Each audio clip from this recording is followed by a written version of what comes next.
થઈ જજો કારણ કે બ્રેડમાંથી નીકળી છે માખી। અગ્નિ બેકરીની બ્રેડમાંથી માખી નીકળી છે। બ્રેડના પેકેટમાં માખી દેખાતા ગ્રાહકને કડવો અનુભવ થયો। ફૂડ એન્ડ ડ્રગ્સ વિભાગને જાણ કરતા તંત્ર હરકતમાં આવ્યું। વલસાડ જિલ્લા ફૂડ એન્ડ ડ્રગ્સ વિભાગે અગ્નિ બેકરીમાં હાથ ધરી હતી તપાસ અને બેકરીમાંથી ખાદ્ય સામગ્રીના સેમ્પલ પણ લીધા। જો કે બ્રેડમાંથી માખી નીકળતા અગ્નિ બેકરીના ખાદ્ય સામગ્રીની ગુણવત્તા સામે સવાલ ઉઠી રહ્યા છે। હાલ સમગ્ર મામલે ફૂડ એન્ડ ડ્રગ વિભાગે આગળની તપાસ હાથ ધરી હતી। તો વાપીની અગ્નિ બેકરી જ્યાં બ્રેડમાંથી માખી નીકળી છે, વધુ માહિતી મેળવીએ। વલસાડથી સંવાદદાતા ભરત સિવાઠેર જોડાયા છે। ભરત, આજે બેકરીમાં જે બ્રેડ વેચાતું હતું એમાંથી માખી નીકળી છે, ત્યારે તપાસ શું કરવામાં આવી? કોઈ દંડ થયો છે કે પછી કોઈ સીલિંગની કાર્યવાહી થઈ છે? બિલકુલ પંકજ છે, વલસાડ જિલ્લા ફૂડ એન્ડ ડ્રગ વિભાગ દ્વારા આ ઘટના બહાર આવતા જ અગ્નિ બેકરીની અંદર તપાસ હાથ ધરવામાં આવી છે ને જે ખાદ્ય સામગ્રી અગ્નિ બેકરીમાંથી વેચવામાં આવે છે તેના સેમ્પલ લેવામાં આવે છે ને આગામી એ સેમ્પલના રિપોર્ટ બાદ યોગ્ય કાર્યવાહી કરવામાં આવશે। પરંતુ આપને જણાવી દઈએ કે અગ્નિ બેકરી છે એ વાપીમાં જાણીતું નામ છે। આ બેકરીમાંથી મોટાભાગના લોકો છે અહીંયા આગળથી છે ખરીદી કરતા હોય છે। જોકે અગ્નિ બેકરીની બ્રેડમાંથી જ્યારે માખી નીકળી છે ત્યારે તેની ગુણવત્તા સામે પણ સવાલ ઉભા થઈ રહ્યા છે। ગ્રાહકને કડવો અનુભવ થતા ગ્રાહકે છે ફૂડ એન્ડ ડ્રગ વિભાગને જાણ કરી હતી। આથી વલસાડ જિલ્લા ફૂડ એન્ડ ડ્રગ વિભાગે અગ્નિ બેકરીમાં તપાસ હાથ ધરી હતી અને ફૂડના સેમ્પલ લઈ અને આગામી જે રિપોર્ટની રાહ જોવામાં આવી રહી છે। પરંતુ જે રીતે જાણીતા નામ એવી અગ્નિ બેકરીમાંથી બ્રેડમાંથી માખી નીકળતા હવે મુદ્દો અત્યારે ચર્ચાનું કેન્દ્ર બન્યો છે। જી ભરત, આભાર સમગ્ર માહિતી આપવા માટે। વડોદરામાં સિટી બસ સ્ટેશન બન્યું અસામાજિક તત્વોનો અડ્ડો। ખુલ્લેઆમ દારૂની મહેફિલ જામી હતી। રિક્ષામાં નબીરાઓએ દારૂના ઘૂંટડા માર્યા। વિડીયોમાં બાળક પણ બીડી પીતો જોવા મળ્યો। આ ઘટનાનો વિડીયો પણ વાયરલ થઈ રહ્યો છે। શહેરના સયાજીગંજ પોલીસ સ્ટેશન સામે જ દારૂ પાર્ટી જામી। પોલીસ સ્ટેશન સામે હોવા છતાં ગેરકાયદે પ્રવૃત્તિ પર અંકુશ નથી દેખાઈ રહ્યો। અહીંયા પોલીસની કામગીરી સામે જ સવાલ ઉઠી રહ્યા છે। આ તસવીરો તમે જોઈ શકો છો કે રિક્ષામાં કઈ રીતે અસામાજિક તત્વો મહેફિલ માણી રહ્યા છે। અહીંયા સિટી બસ સ્ટેશન અસામાજિક તત્વોનો અડ્ડો બની ગયું છે। વધુ માહિતી મેળવીએ। વડોદરાથી સંવાદદાતા હાર્દિક દીક્ષિત જોડાયા છે। હાર્દિક, સંસ્કારી નગરીમાં આ કેવા દ્રશ્યો સામે આવી રહ્યા છે? બિલકુલ પંકજ, આ દ્રશ્યો જે છે તે સૌ કોઈને આશ્ચર્ય પમાડે તેવા દ્રશ્યો છે। સિટી બસ સ્ટેશન જે છે તે શરૂઆતથી જ અસામાજિક તત્વોનો અડ્ડો રહ્યો છે અને તેનો જીવતો જાગતો પુરાવો જે છે તે ભૂતકાળમાં પણ સામે આવ્યો છે ને અત્યારે પણ સામે આવ્યું છે। નવાઈની વાત તો એ છે કે જે જગ્યાએ દારૂની મહેફિલ ચાલી રહી છે રિક્ષામાં, ત્યાં સિટી બસના સંચાલકો બેસે છે અને તેની બિલકુલ સામે જ જે છે તે સયાજીગંજ પોલીસ સ્ટેશન આવેલું છે। પરંતુ સિટી બસના સંચાલકોને કે સયાજીગંજ પોલીસ સ્ટેશનના સ્ટાફને આ અસામાજિક તત્વો દેખાતા નથી। અસામાજિક તત્વોની વાત કરવામાં આવે તો આ પ્રકારની મહેફિલ મારવામાં આવે છે અને ત્યારબાદ ચોર લૂંટારુઓ પણ જે છે તેમના માટે આ સિટી બસ સ્ટેશન જે છે તે સેફ ઝોન થઈ ગયું હોય તેવું લાગી રહ્યું છે। ભૂતકાળમાં જ્યારે ત્યાં સિટી બસ સ્ટેશન સક્રિય હતું, ત્યાંથી બસોની અવરજવર ચાલુ હતી, ત્યારે કેટલાક મુસાફરો જે છે તે આ અસામાજિક તત્વોનો ભોગ બન્યા છે।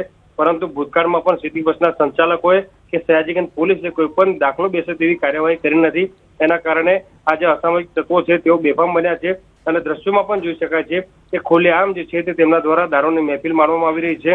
નાના નાના બાળકો છે આ તેમને પણ નશાના રવાડે ચડાવવાનું ષડયંત્ર જે છે તે રચવામાં આવી રહ્યું છે। પંકજ જી હાર્દિક, આભાર સમગ્ર માહિતી આપવા માટે। અને હવે વાત રેગિંગે લીધેલા એક ભોગની।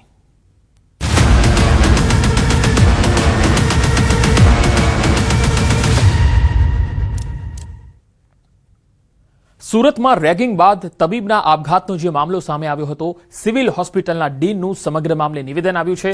તપાસમાં રેગિંગની ઘટના સામે આવી છે તેવું ડીને કહ્યું છે। 4 રેસિડન્ટ ડોક્ટરો સામે એફઆઈઆર નોંધાશે। એફઆઈઆર બાદ ડોક્ટરો સામે વધુ કાર્યવાહી થશે। રેગિંગને રોકવા માટે તપાસ કમિટીને સૂચના પણ આપવામાં આવી છે।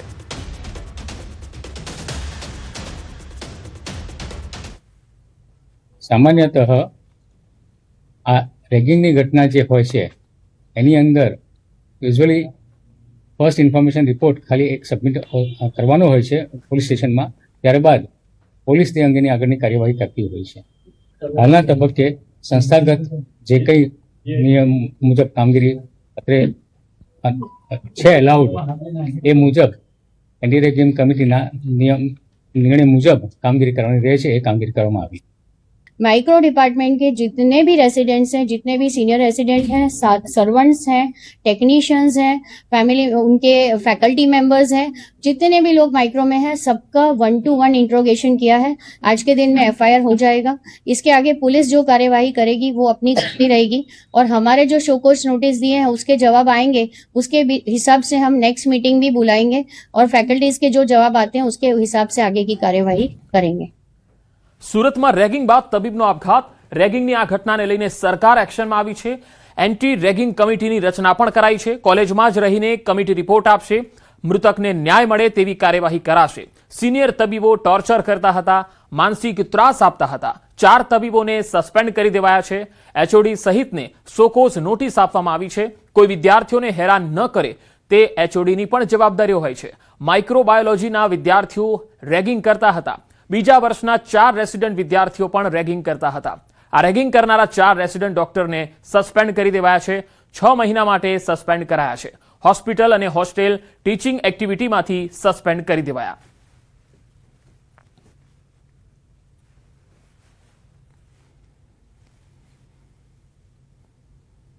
આ કમિટી 10 દિવસે ને 15 દિવસે રિપોર્ટ આપે એવું નહીં, પરંતુ જ્યાં સુધી પૂર્ણ તપાસ ન થાય ત્યાં સુધી સિવિલમાં જ આ કમિટી રહી પૂર્ણ રિપોર્ટ તૈયાર કરીને સત્ય હકીકત છે, કોઈને અન્યાય ન થાય, કોઈને નુકસાન ન થાય અને મૃતકને ન્યાય મળે એમના વાલીને મેં આ બાબતની વાત કરીને કહ્યું હતું. ત્યારે આ કમિટી રાતના 8:30-9થી સવાર સુધી કન્ટિન્યુની 80થી વધુ પ્રથમ વર્ષના ડૉક્ટરને મળીને એ બધી જ માહિતીઓ એકત્રિત કરી હતી અને એમાં રેગિંગ એન્ટી રેગિંગ કમિટી અને ટીમે ન્યાય માટેના બધા જ તારણો કાઢીને જે મૃતક ડૉક્ટર મૃત્યુ પામ્યા છે એમના સિનિયર આમને અવારનવાર ટોર્ચરિંગ કરતા હતા માનસિક રીતે. બીજી કોઈ મૃતકે કોઈ નોંધ લખી હોય કે કોઈ પત્ર લખ્યો એવું નથી. માટે આ નિવેદનો આધારિત એવું ફલિત થયું છે કે એમના સિનિયર ડૉક્ટરો આમને માનસિક રીતે હેરાન કરતા હતા. એમના સહઅધ્યાયીઓએ જે રિપોર્ટ આપ્યો એ પ્રમાણે 4 ડૉક્ટરોને એન્ટી રેગિંગ કમિટી અને જે ટીમ બનાવી હતી એમને સસ્પેન્ડ કર્યા છે ને એચઓડી સહિત જે એમના ટીચિંગ સ્ટાફ છે એમને શો કોઝની નોટિસ આપી છે એટલા માટે કે આ ધ્યાન એમને રાખવાની જરૂરિયાત હતી અને સિનિયરો જુનિયરોને ક્યાંય પણ હેરાન ન કરે એ બધી જ બાબતો હવે કોલેજના એચઓડીને પણ